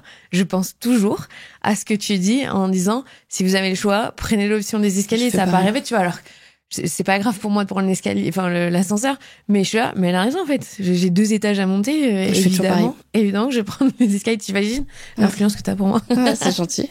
L'influence que t'as eu pour moi. Mais voilà. Mais tu vois, ces petits mouvements, changements que t'as mis en place ont amené derrière des changements radicaux de façon de vivre. Ouais. Parce qu'après, là, tu fais ces petits changements et tu découvres Dynamo, qui est un concept de sport, hein, où on fait du cycling en salle. Qu'est-ce qui fait que tu mets un pied dans une salle comme ça, qui peut être très intimidant, et qui fait que derrière, t'enclenches un changement majeur? Mon coach que je voyais m'a rapidement dit ce serait chouette, donc pas de changer sa vie, mais comme je disais, de modifier des petits détails. Donc c'était juste des marches au départ et tout. On parlait pas encore de venir au travail à vélo, et tout simplement doucement, fais des petites choses. Et puis il m'a dit ça serait évident pour toi de pouvoir ajouter une activité cardio à l'activité physique qu'on fait ensemble. Et donc le cardio, c'est du vélo, c'est de la course à pied, tout et tout. Donc ça, moi, c'était totalement abstrait pour moi. Hors de question de mettre des baskets, c'est pareil. Le nombre de gens qui te disent courir, c'est mettre des baskets et aller courir. Frère, en fait, quand les gens savent, tu sais pas où tu vas, tu peux pas aller courir comme ça, c'est faux. Genre, si tu vas courir comme ça, c'est que déjà, t'as une éducation à l'activité physique. Est-ce que t'as déjà vu quelqu'un qui n'a jamais mis un pied devant l'autre, mettre des baskets et se dire, je me barre courir? Tu sais pas où tu vas. Tu sais pas comment ça marche, tu sais pas comment rentrer, tu sais pas jusqu'à quand tu vas pouvoir respirer, boire, est-ce que faut t'arrêter, est-ce qu'il faut boire, est-ce qu'il faut pas boire. Tu sais pas faire ça, donc bien évidemment, il y a peut-être une personne sur 10 000 à qui ça a fonctionné comme ça, mais les 3/4 du temps, ça marche pas comme ça. Et donc ce cardio-là, j'étais incapable d'y aller. Donc, vu que moi, je suis une meuf du marketing et influenceuse, qui aime bien les trucs un peu jolis, j'ai entendu parler de Dynamo qui était sur Bordeaux, donc salle dans le noir. Ça a été mon premier argument qui m'a attirée dans cette idée. C'est dans le noir. Donc personne va me voir, personne va voir que je suis nulle, personne va voir que j'en chie. Si j'aime pas trop ou si c'est trop dur, je pourrais m'arrêter, personne ne verra. J'ai même pas de coach sur le dos parce que le coach il est tout devant. Ça peut me plaire. Et j'en entends surtout beaucoup de bien. Je connais Karine André qui est sur Insta, qui est coach aussi Dynamo, qui m'a toujours dit Ali, ça te ferait du bien, essaye. Donc j'y vais. je me retrouve avec... c'est marrant parce que ça a aussi un cheminement avec un t-shirt immense, mon petit legging, vélo 44, donc tout au fond. La musique démarre, la meuf commence à parler, ça part dans un truc un peu deep et tout. Là, ça pédale et tout. Et là, je me dis, waouh, oh, c'est quoi ce délire? Je vois les nanas au premier rang, toutes petites brassières, petit short, petit legging. Je vois leur boule qui fait clac, clac, clac. Moi, je suis derrière comme ça. Ça a à peine commencé depuis 5 minutes. J'ai les cheveux trempés et tout. C'est catastrophique. Je sais même pas si je dois respirer, parler. Enfin bref, catas. Et en fait, je les vois et je me dis, dans 6 mois, je veux être là. T'as retrouvé ta détermination. J'ai retrouvé ma vraie détermination, ma vraie force. Et pas de me dire, ah, je suis trop nulle, je suis au dernier. Je me suis dit, ouais, t'es méga nulle. Et là, pareil, j'ai pleuré. Ce moment-là. Et quand je dis j'ai pleuré, c'est parce que je pense que les moments où je pleure sont 10 doigts, tu vois, genre je sais quand je pleure. Et à ce moment-là, je chiale. Et je me dis, c'est pas normal, elles ont le même âge que toi. Elles se bougent le cul et tout, c'est pas normal que toi t'arrives pas à pédaler. En fait, je suis dans un truc où comme une sorte d'énorme prise de conscience de ta condition physique, t'as exactement le même nombre d'organes qu'elle, t'as exactement le même nombre de membres qu'elle, t'as cette putain de chance de n'avoir aucun handicap physique. T'as cette putain de chance d'être en bonne santé. T'as même cette putain de chance d'être encore en vie. Et tu n'es pas foutu de pédaler plus de 2 minutes. Et au lieu de me flageller et de dire « Ah, je sors de cette salle et j'arrête parce que je suis trop nulle », j'ai simplement dit « Dans 6 mois, je veux être au premier rang ». Spoiler, 6 mois après, j'étais au premier rang. Et ça, c'est simplement de se dire pourquoi cette personne avec la même condition, le même départ que moi, même si bien évidemment c'est pas le même départ parce qu'il y a plein de trucs intrinsèques dont on a déjà parlé, on s'en fout. Au final, là, dans cette salle, elle est égale à moi. Donc, et c'est même pas de la compétition, c'est simplement de se dire je suis capable. Mmh. Et en voyant des corps bouger, j'ai pris conscience que mon corps était capable de bouger, puisqu'en fait, petit à petit, je le bougeais. Parce qu'en fait, t'étais seule dans ton cheminement. Là, tu te retrouves dans un cours avec d'autres personnes qui ont le même objectif aussi, bouger, prendre soin de leur corps, de leur santé. Parce qu'on parle vraiment de ça, hein, de l'aspect physique, c'est un déclic, mais c'est ta santé, l'objectif principal. Tu te rends compte que t'es capable. Je me rends compte que déjà, je suis capable de faire quelque chose que j'étais pas capable hier. Mmh. Et donc, je suis un peu quand même pas trop bébête. Et je me dis, quand les gens disent « trust the process », je me suis dit, forcément, il y a peut-être un truc qui est vrai là-dedans. Et c'est pour la première fois de ma vie que je réalise que je suis peut-être au départ de quelque chose et que moi aussi, je peux y aller. Entre décembre, février, janvier et tout, je perds quand même un petit peu de poids. Donc, visuellement, moi, à la base, j'ai commencé le sport parce que je me détestais. Et aujourd'hui, je continue le sport parce que je m'aime. Je m'aime. Je suis pas en train de me galocher tous les jours. Mais j'aime mon corps parce que je me dis, mais il est complètement ouf. Mais parce que je le découvre. Donc là, j'ai l'impression d'être une enfant ou même une adolescente dans son corps. Je réalise ce dont il est capable de faire. Je réalise que là, quand je me cachais derrière des arbres pour le cross et que j'attendais qu'elle fasse 2-3 tours pour ressortir comme si de rien n'était, comme si on m'avait pas grillé. Maintenant, je m'inscris à une 10 km, je le cours. Et cette sensation quand je suis arrivée à la ligne d'arrivée, au semi, où là on va faire l'UTMB, une partie cet été. Le TC. Non, les 15 kilomètres. Tout ça, c'est simplement de me dire, il est capable d'y aller. Il va pas arriver premier, il va peut-être pas arriver deuxième, il va pas arriver troisième, centième, on s'en balèque. Il est capable d'y aller. Et ça, c'est tous ces petits moments, justement, de le voir quand mon coach arrive, qu'un dimanche, il m'envoie un message à 22h, en mode, parce que c'est aussi l'avantage du coaching, quand on peut, c'est que là où t'as pas tout le monde parle de discipline, de motivation et tout, à un moment donné, faut pas se leurrer, c'est très difficile de la garder, de la voir, d'en avoir envie, et quand t'as un dimanche 22h, tu reçois un petit message, tu ne m'as toujours pas donné tes dispos pour demain. Ah, mais je peux pas demain, je pars en train, je vais à Paris, j'ai un déplacement pro, tout. Ah ouais, à quelle heure? Mon train est à 8h, ok, j'arrive à 6. Ok. Et c'était les petits points de motif que je n'avais pas. Et puis, la première fois, tu mets une semaine à te remettre de 3 squats. J'avais des escaliers dans ma maison, ils me les faisaient descendre et monter en marchant. C'était déjà difficile de faire ça 4 fois. Déjà, je suis montée marche, flemme, tu vois. Et puis, 1 semaine, 2 semaines, 1 mois après, tu les fais en trottinant. Tu le fais 1 fois. Et ça, tu le vois. Et puis physiquement, tu vois quelques kilos s'envoler sur la balance parce qu'à ce moment-là, c'était mon but. Et donc tout ça, ça se met et ça devient concret. Et j'ai moins envie de prendre cet ascenseur. Et puis je suis un peu fière, je suis dans le métro, j'ai pris des escaliers, je vois les gens dans le... Le pire, c'est que je voyais les gens dans l'escalator et je suis là, waouh, j'avais l'impression que je faisais un truc de ouf, tu vois. Moi, je prenais les escaliers. Et ça, petit à petit, ça crée une confiance et une vision que j'avais jamais vue de ce corps qui n'était pas en train d'enfanter. C'est le seul moment où je l'ai trouvé, comme je te disais, magnifique et fort, incroyable. Genre, t'es en train de nourrir un être humain, c'est quand même un truc incroyable.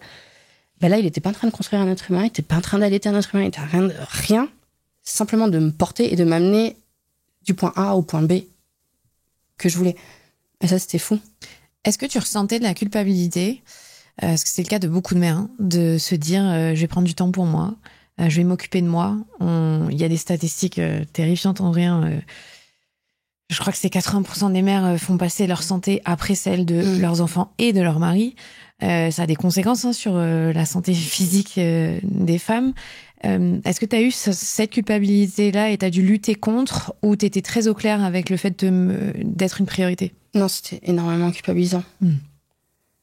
Parce que j'en reviens justement à notre fonctionnement et ce qu'on nous inculque et la manière dont on voit les choses. Prendre soin de soi, dans ma famille, c'est pas quelque chose qu'on nous a inculqué. C'est pas quelque chose qui était important pour mes parents. J'ai jamais vu ma mère se maquiller, prendre du temps pour se coiffer, ou nous, c'était nature peinture, quoi.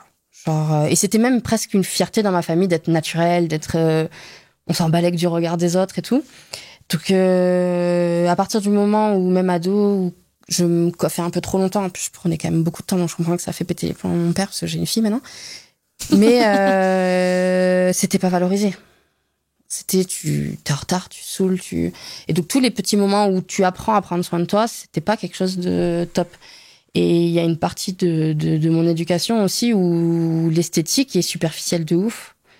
Et donc, je raccrochais énormément le sport à l'esthétisme. Surtout que au moment où j'ai commencé l'activité physique, je le répète, c'était dans une quête esthétique pure et dure. Quand j'ai commencé le sport, j'étais à milieu de comprendre la santé mentale, de comprendre les bienfaits sur mon stress, les bienfaits sur mon management, les bienfaits sur ma libido, les bienfaits sur plein de trucs. J'étais à 10 000 lieues de l'entendre. Moi, c'était concret. Je suis grosse, je veux ma robe, je veux mon mariage, je veux ma photo, C'était mes basiques de chez basiques. Et c'est en mettant un pied devant l'autre que je me suis commencé à me dire, oh, je me sens bien dans ma tête. Ou, j'ai envie d'aller un peu plus. Ou, les hormones que je ressens quand je sors de ma salle, elles me font planer, je me sens trop bien. Ou, je suis genre grave fière de moi. Autant que quand je fais un truc de fou au boulot. Donc ça m'apporte de la fierté, ça m'apporte de la confiance, ça m'apporte plein de trucs. Et tout ça, tu le découvres qu'en le pratiquant. Mais on avait beau me le dire, c'était méga abstrait, et puis j'en avais rien à faire. Remets-moi des bons jeans, et j'étais vraiment dans quelque chose de très concret. Je pouvais pas comprendre. Et comment t'arrives du coup à shifter cette mentalité de dire je suis pas ma priorité, je peux pas prendre soin de moi, au-delà de l'aspect esthétique, tu vois, de dire t'as quand même des enfants, faut aménager ton temps de travail, tu es chef d'entreprise, tu peux très vite passer en mode mon travail c'est la priorité, ensuite mes enfants, donc j'ai pas le temps. Parce qu'on peut... Je le disais tout le temps. Voilà, j'ai pas le temps. Mais moi, comment ça a changé? Qu'est-ce qui a changé? Qu'est-ce que tu peux expliquer pour quelqu'un qui se demanderait comment il faut faire? Quel est le petit truc qui pourrait déjà commencer à changer pour dire si j'ai le temps, en fait je choisis d'avoir le temps? Ouais, alors déjà il y a un truc on est dans un secteur qui peut être méga moralisateur et méga culpabilisant, puisque c'est ce que j'ai ressenti pendant de nombreuses années. Il y a l'âge de mes enfants. Je trouve que c'est pas négligeable. Bien évidemment, on peut se bouger, on peut rentrer dans une quête du bien-être, de se faire des massages et tout. Déjà, quand on a eu cette éducation-là, quand on a cette habitude de la reprendre assez facilement ou assez rapidement après la naissance des bébés. Ça n'est pas mon cas, encore une fois de plus. Parfois, j'ai des nanas qui vont m'écrire et qui vont me dire t'as de la chance, t'as réussi, moi j'attends ce déclic et tout, puis je discute un peu avec elles, je dis ouais, du coup t'es maman et tout, oui, j'ai un petit 3 mois et tout, vas-y en fait. Et genre, mes enfants ont 17, 12 et 7 ans, c'est-à-dire qu'ils dorment la nuit, ils s'essuient les fesses tout seuls, Ils peuvent prendre une douche, ça va. À 18h, mon gamin de 17 ans est capable de cuisiner un truc vite fait pour le temps que j'arrive. Quand j'arrive, j'ai pas peur qu'il y en ait un qui soit à l'agonie par terre et tout. Enfin, j'ai des enfants autonomes. Nous, on a fait le choix en plus depuis des années, et ça a été un des sujets du podcast que j'ai fait avec toi, d'avoir une fille au père, qui a été un game changer aussi en termes d'espace-temps. Mais c'est pas non plus magique, puisque la fille au père, on en a depuis... on a fait des pauses, mais on va dire que depuis 3-4 ans, on a des filles au père, et je n'avais pas ce temps-là quand même. Donc il y a quand même un rapport où j'étais la première à dire, en plus j'avais les meilleurs arguments du monde, j'étais dans l'entreprise, 3 gosses, j'étais tout le temps en déplacement, j'ai pas le temps. J'avais les enfants grands et j'avais une fille au père, donc j'avais un peu d'aide et tout, et je prenais pas ce temps-là, mais mine de rien, au-delà de la fille au père, j'ai aussi un mec qui valorise ce temps que je prends pour le sport. Chose, par exemple, que je ne faisais pas du tout pour lui. On parlait de son rapport à moi. Moi, j'ai été vraiment hyper dure avec lui quand il faisait du sport. Et ça, je l'ai pas du tout vu. Et déjà, il me l'a jamais reproché. Parce que je pense qu'il se rendait même pas compte. Et je l'ai remarqué après. Parce que je pense que le fait que je le voyais, par exemple, je sais pas, moi, en vacances, se lever un peu plus tôt, aller courir et... ça me trigger. Je pense que il y avait une partie de moi qui devait être jalouse, ou qui devait pas comprendre, ou qui ne valorisait pas le fait qu'il mette des baskets et qu'il aille courir 45 minutes parce que je trouvais ça débile. Alors, au lieu de dire, bravo, c'est trop bien, je te prépare un petit déjeuner, ou juste, putain, tu t'es motivé ce matin, bien joué, quoi. Mais c'était pas valorisant pour moi, donc je le faisais pas et j'étais pas très sympa, quoi. Parce qu'il faisait quelque chose que j'étais pas capable de faire, au fond. Et ça me ramenait à un échec et à un truc que je trouvais superficiel, débile et pas pour moi. Lui, il prenait le temps d'aménager son emploi du temps pour prendre soin de lui. Ouais, et en se levant juste plus tôt que tout le monde, quoi. Sympa, déjà. Oui, c'est ça. il te faisait pas subir quelque chose, il décalait avant. Donc voilà, donc j'ai quand même un mec qui supporte aujourd'hui que je sors du CrossFit en disant, alors j'ai fait ça, au clean, je lui raconte, il s'en bat les couilles. Et il m'écoute encore comme si c'était la première fois que je sortais du sport. Et qui est super fier et qui est OK de prendre le relais. Prendre le relais. Voilà, d'être soutenant dans ton projet. Donc c'est soutien. T'as l'âge, les enfants, le fait que tu as un partenaire qui est à égalité avec toi, enfin en tout cas qui te soutient dans ça, ton organisation perso. Mon métier. Mon métier, on va pas se cacher qu'être entrepreneur, c'est quand même, il y a d'énormes difficultés, mais on a un aménagement de notre propre emploi du temps. Mais ça aussi, je suis entrepreneuse depuis 7 ans et je le prenais pas ce temps. Donc c'est pas parce qu'on est chef d'entreprise ou qu'on est salarié, il y a quand même un moment où il y a des faisabilités, c'est juste qu'on les a pas vraiment en face de nous. Et au départ, quand j'allais faire du sport, c'était souvent sur l'heure de midi et 2. Parce que c'était l'heure de dynamo, c'était plus facile et tout.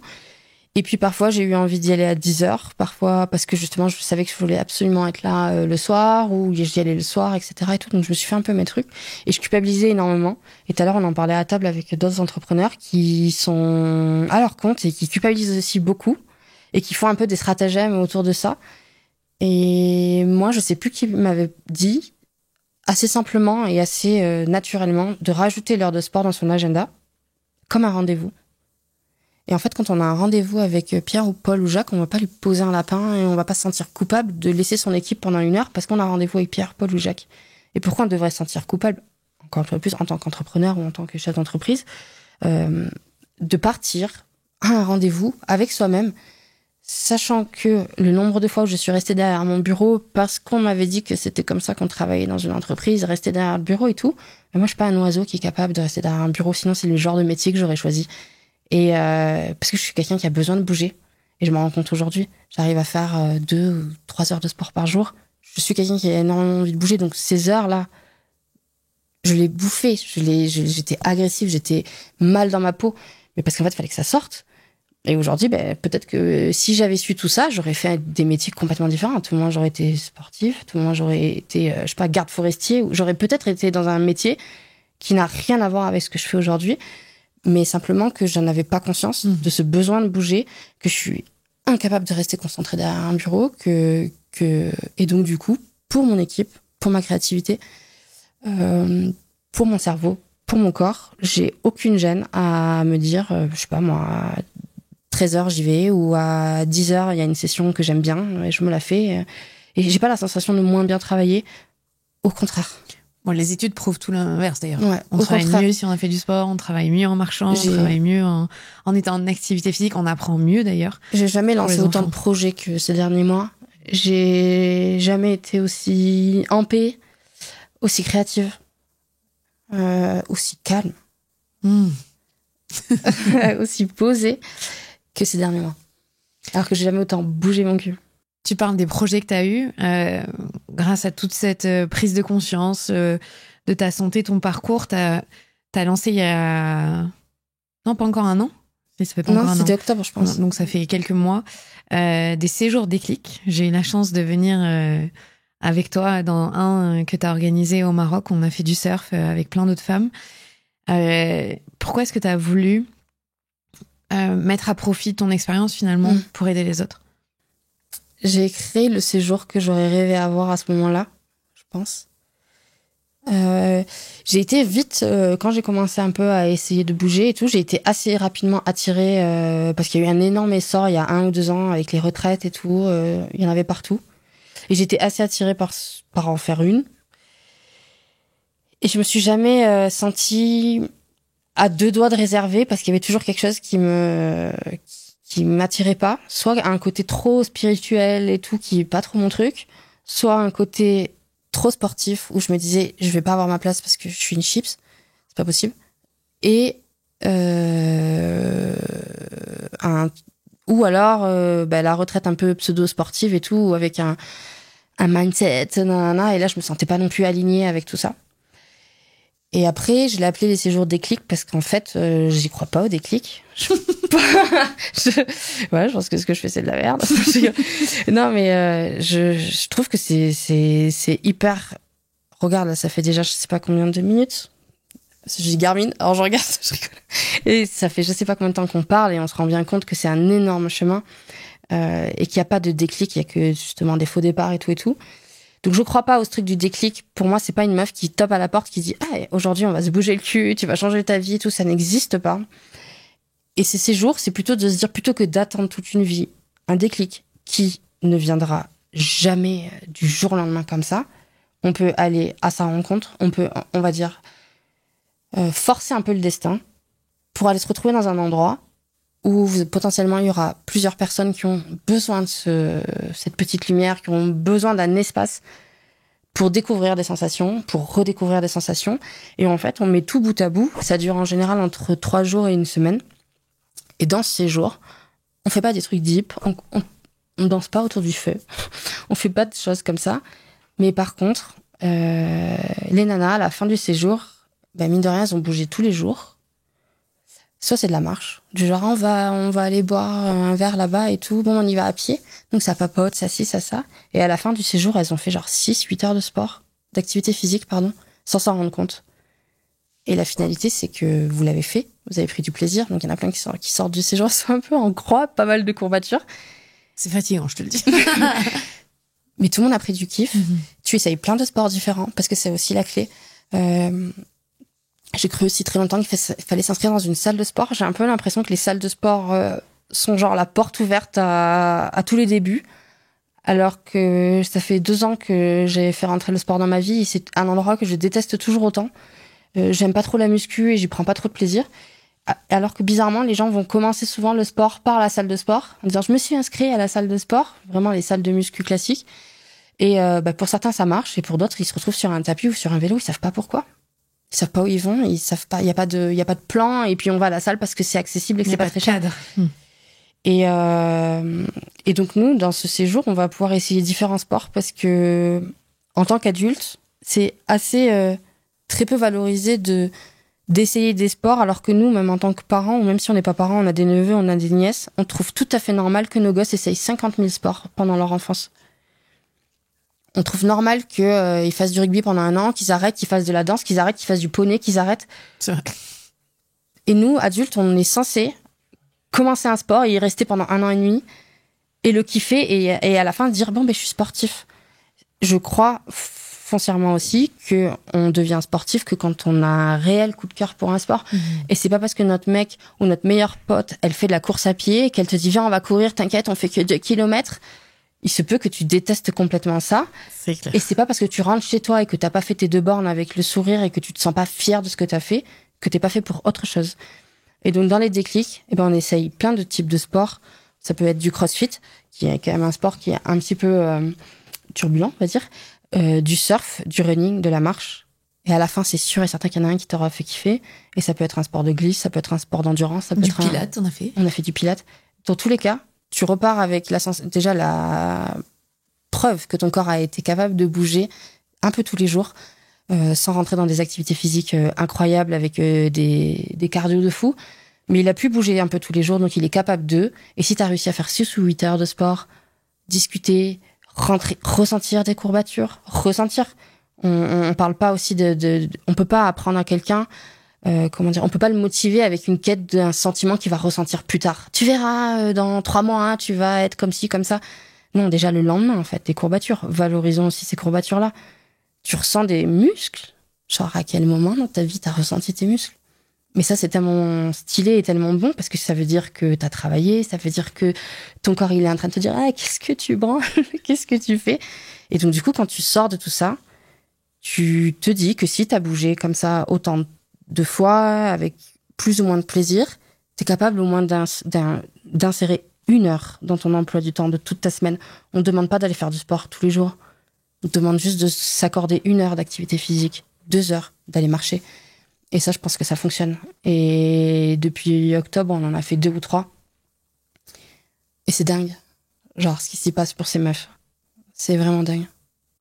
J'ai des témoins. C'est vrai que c'est assez fou et beau de voir des femmes. C'est vrai que moi, j'y suis allée avec Camille Schneiderlin, qui est une très grande sportive aussi. Et on n'a pas ce rapport-là au sport où pour nous, c'est normal de faire du sport et il y a des aléas de la vie qui fait qu'on n'en fait pas. Mais c'est vrai que d'avoir été témoin de voir des femmes qui, pour certaines en tout cas, pas toutes dans le groupe, mais qui ont pas ce rapport au sport, pour qui c'est pas une normalité et que c'est difficile et qui culpabilisent alors qu'elles y sont pour rien, de ne pas avoir été éduquées au sport.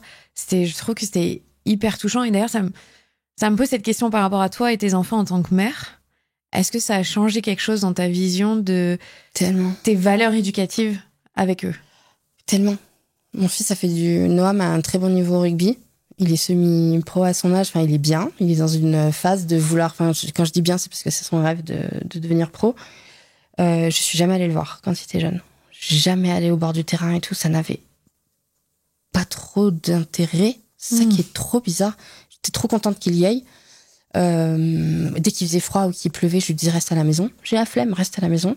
Bon, dès que j'ai rencontré mon mec, il a entendu mon fils dire j'ai un peu froid. Alors là, mon pote, tu mets un lycra sous ton t-shirt, mais t'y vas.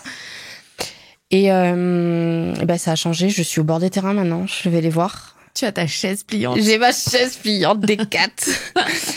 Parce que ça m'intéresse. Parce que ça m'intéresse quand ils me parlent de leur sport. Je fais du crossfit avec mon fils de 17 ans. Une des choses dont il rêvait, c'était de bouger avec sa mère, genre de faire du sport avec moi. Il me l'a toujours dit, il m'a dit un jour j'aimerais trop qu'on fasse du sport ensemble.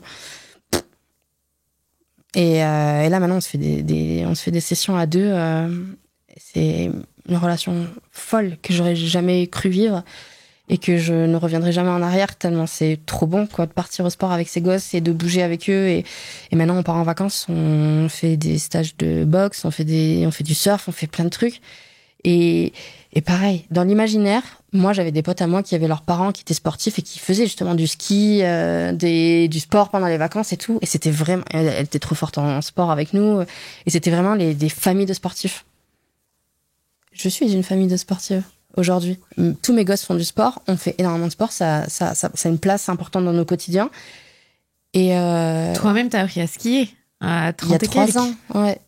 Première année, on part au ski, je les vois partir. Je reste au chalet. Ah oui. Ah bah oui, je veux pas y aller, je sais pas en faire. C'est pas accessible pour moi, je suis pas câblée pour ça, j'ai pas le physique, j'ai pas le corps, j'ai pas les jambes, j'en sais rien. Je peux pas faire du ski, je sais pas en faire. On m'a pas appris qu'on pouvait apprendre à faire du ski. Je trouve normal que mon gosse de 3 ans, lui, il soit au piou-piou, lui il apprenne, mais pas moi, c'est pas possible. Et première année, ça a été l'année la plus longue du monde déjà, franchement, bon, c'est long. Et ils rentraient, ils avaient plein de trucs à raconter, plein de sensations, plein de trucs que je n'avais pas du tout je pouvais pas sentir ce qu'ils disaient. Et deuxième année, je me suis retrouvée dans un groupe d'adultes débutants. Ça a été la semaine la plus longue de ma vie parce que c'est très dur d'apprendre adulte. C'était pas fun. Et puis aujourd'hui, je skie avec eux, on bouge, on est dans les Alpes, au Club Med, on est partis skier ensemble. Clem, je t'ai suivi, tu m'as perdu. Mais c'est comme si tu ouvrais un champ des possibles. Et par rapport à Mali, parce que c'est une fille, ça renvoie plus de choses, parce que toi, t'es une fille. Le fait que ta fille, elle adore le sport, elle est forte, ça te rend fière, ça te... Trop. Je suis très admirative. Elle fait partie des personnes, elle a 12 ans, mais des personnes que tu lui montres une fois, elle est 1000 fois meilleure que tout le groupe. Genre, je sais plus, on avait fait déjà des trucs que moi, l'haltéro, par exemple, je l'ai amenée à l'haltéro. Elle a soulevé une barre, en 2 secondes, elle a compris le mouvement. J'ai mis 3 mois à le comprendre. Et ça, c'est un feeling qui me rend très fière et que je trouve absolument magnifique. Et je sais pertinemment qu'il y a quelques années, je ne l'aurais même pas remarqué. Ça fait 1h30 là, je crois qu'on parle, donc c'est vrai qu'on a vu tout ton parcours. On sait aujourd'hui quand même que Dynamo, tu peux y aller 3 fois dans la journée. Tu fais du crossfit à fond, tu te lances des défis, t'es dans un autre état d'esprit face au sport. Aujourd'hui, est-ce qu'il y a une suite ? Est-ce que vous allez faire d'autres choses ? Est-ce que tu peux nous parler de ce que tu as envie de faire avec le sport ? J'ai envie de continuer. J'ai envie... ça a pris une très grosse place dans ma vie. Je pense que ça me remplit tellement de bonheur que, vu que je fais que des trucs qui sont pas réfléchis dans ma vie, je passe mon temps à passer d'une étape à une autre en me disant c'est trop bien, allez, on prend ce chemin. Et là, avec des potes anciens rugby pro, on a repris un espace. Du coup, on est en train d'ouvrir une salle de... je l'ai dit à personne encore. Donc là, en septembre 2025, nous ouvrons une salle à Bordeaux. Mais pas une salle vide où tu vas pas savoir quoi faire. Une salle avec des cours de crossfit, d'aerox, qui sera inclusive, où les débutants se sentiront à l'aise de venir. Et une salle où tu pourras venir avec ton kids, parce qu'à 17h ou à 18h, on n'a pas tous la chance d'avoir une fille au père à la maison.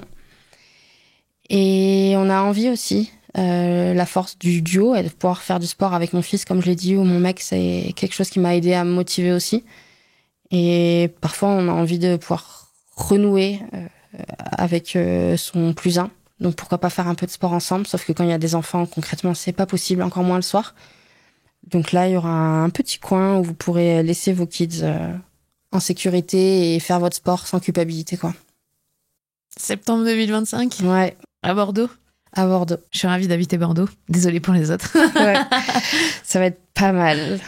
Donc tu te relances dans une autre aventure entrepreneuriale finalement. Bah ouais, je dormais un peu trop. J'avais trop de temps pour moi. Trop de temps, je me faisais chier. Allez, pour terminer cette interview, j'avais envie de te demander, tu les as perdus, tes 30 kilos. Aujourd'hui, t'as des kilos de muscles, peut-être en plus. Comment tu te sens dans ton corps aujourd'hui ? Pas assez facile, hein. C'est pas magique. Mais j'ai confiance en lui. Je sais que chaque mois, il m'amène dans une étape.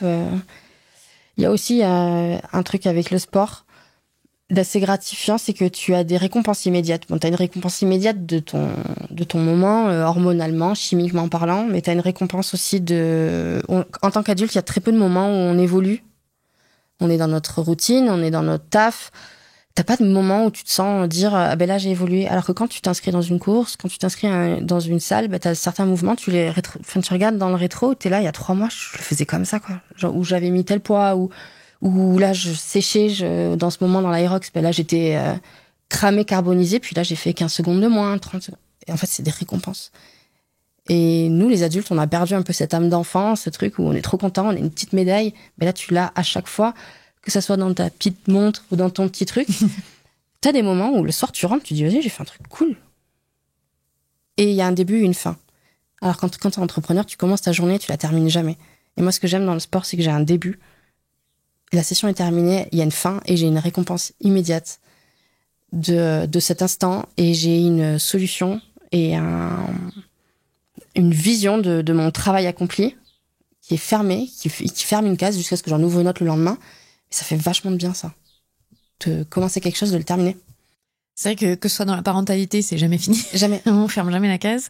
Que ce soit dans l'entrepreneuriat, tu peux pas. Non, et ça, je l'ai découvert dans le sport. Et le sport te donne ce cadre qui est sécurisant, en fait. Qui est sécurisant. Je sais quand ça commence, je sais quand ça se termine. Et je sais si j'ai réussi, si j'ai raté, parce qu'il y a des moments où il y a des cours qui sont plus difficiles que d'autres, pour 1000 raisons. Ça fait aussi partie de quelque chose qui est très agréable, je trouve, de ressentir des échecs, de ressentir des trucs, et surtout des échecs et des réussites. Enfin, tous les jours, t'en as des nouvelles. T'es pas sur un truc, j'ai raté ça va me coûter pendant 4 mois et demi. Non, ça y est, en fait, relève-toi. C'est pas grave, le lendemain, tu repars sur un nouveau truc. Et ça, c'est hyper agréable, je trouve. Si t'avais un dernier truc à dire à quelqu'un qui a été dans ta position, avec zéro éducation au sport, avec un corps qui ne lui ressemble pas et dans lequel cette personne n'est pas à l'aise, tu lui dirais quoi? Qu'il a pas moins que les autres. C'est juste pas qu'il a. Tu vois? Genre, on n'a pas moins que quelqu'un d'autre. Même une personne dans la maladie, même dans le handicap, arrive à faire des trucs de fou. Quelque chose qui m'a énormément passionnée, ça a été les Jeux paralympiques. J'ai jamais regardé les JO, jamais regardé. C'est vrai? Ça m'a passionnée. Justement, dans ce truc de rapport de pourquoi on va croire qu'on n'est pas capable d'eux. Et tu vois des mecs qui nagent, qui n'ont pas de bras, pas de jambes. Du coup, qu'est-ce que j'ai fait? Je suis allée à la piscine. Et je nage maintenant, tu vois. Genre, j'ai pris un cours 2 et tout, je nage comme une bête. Mais à quel moment je sais pas nager? Lui, il nage. Genre, t'as plein de trucs où tu te dis, tu peux pas, vas-y, fais. Arrête de penser, fais, vas-y. Et le nul en sport, déjà, il n'existe pas. Je suis persuadée qu'il n'existe pas. Et il y a aussi quelque chose où le monde des sportifs n'est pas un monde à part. Genre, n'est pas une sorte de porte avec que des beaux gosses et des bombes atomiques derrière la porte avec... Non, tout le monde est capable d'aller dans le sport. Et il suffit justement de passer la porte d'une salle de sport, de se retrouver sur la ligne de départ d'une course pour te rendre compte que les nuls en sport n'existent pas. Je sais pas si t'as déjà vu un marathon, ou si t'as déjà vu, mais les gars, ils vont le faire des fois en 18 heures. Ils vont être acclamés comme le mec qui l'a fait en 1h30. Bien sûr. Est-ce qu'on s'est dit que ce mec était nul? Il s'est inscrit à un putain de marathon. Genre, il a déjà fait un pas que je sais pas combien de pourcentage de la population n'oserait pas faire. Et nous, on le regarde, on se dit, il est normal. Mais toi, par contre, t'es dans ton canapé, tu dis, je suis nul. Genre, vas-y, putain. On le sait qu'en sport, il y a la génétique qui joue. Clairement, si t'as eu des parents sportifs, ça va aider. Mais on sait très bien aussi que c'est pas inné, c'est de beaucoup de travail. On se rend pas compte le travail derrière pour les sportifs. Tout dépend ce qu'on vient chercher. Tout le temps qu'ils ont passé à répéter des gestes et à pas abandonner. Même demain, tu veux partir dans de la compétition, tu veux partir, pourquoi pas, moi, à 36 ans, me dira, j'ai envie de faire des compètes, des trucs. Est-ce que, même si je termine dernière, foncièrement, je suis nulle? Est-ce que déjà, le fait d'être dans la compète ou est-ce que je suis nulle? Mais pas du tout. Mais ça, il y a 1000 ans. Mais oui, mais il y a 1000 ans, je l'aurais jamais compris. D'ailleurs, je t'ai invité plusieurs fois à mes week-ends où on part en randonnée. Donc, tu m'as toujours dit non. Peut-être que maintenant, tu vas venir avec nous. Peut-être que je dirais oui. C'est vrai. Je disais non à tout. Tu disais non à tout. C'est vrai, hein, parce que je te proposais de faire, viens, on va faire du yoga, viens, on va faire ci. Du yoga, même dans des événements, il fallait faire un yoga de 2 minutes, ça me barbait. Et oui. Comme quoi, on peut changer. Et oui. On peut y arriver. Merci infiniment, Alison. Ben non, merci à toi. Je crois qu'on aurait pu continuer longtemps, mais je pense que c'est bon là. On a une bonne idée de comment créer un déclic avec plein de faux départs. Ouais, de ouf. Ouais. Merci. Merci à toi. Vous venez d'écouter un nouvel épisode de La Matrescence. Merci infiniment pour votre soutien. Si vous voulez découvrir de nouvelles pépites, n'hésitez pas à aller sur le site www.lamatrescence.fr. Vous pouvez également vous abonner à la newsletter qui sort tous les vendredis. Rendez-vous également sur le site pour pouvoir vous inscrire. Ensuite, vous devez vous abonner sur votre plateforme d'écoute pour pouvoir recevoir les notifications. C'est ce qui fait grandir ce podcast. Merci infiniment et continuez de partager ce savoir autour de vous. Je sais que c'est comme ça que beaucoup des auditrices et des auditeurs ont découvert ces podcasts. Alors un grand merci. Prenez soin de vous. À la semaine prochaine.